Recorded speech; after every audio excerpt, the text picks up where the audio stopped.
It's a special pleasure to greet the Hmong Americans who have come from near and far to attend the 5th Annual Hmong National Development Conference.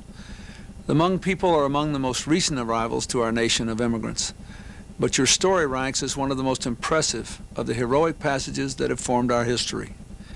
Every nation on earth is represented here in America.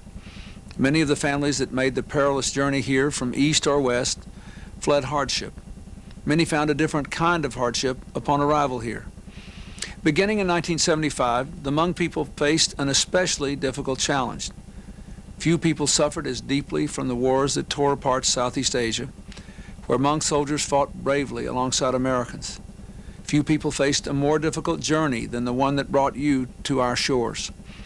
The passage to America was arduous, as was the passage to full membership in a society very different from Laos.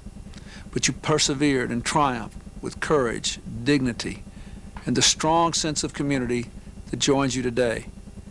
That triumph has inspired all Americans. Today, Hmong communities are thriving in California, the Midwest, and many other places.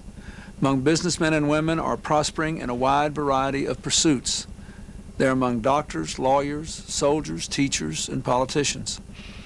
While preserving the best traditions of the past, Hmong families are preparing their children for a future of limitless possibilities.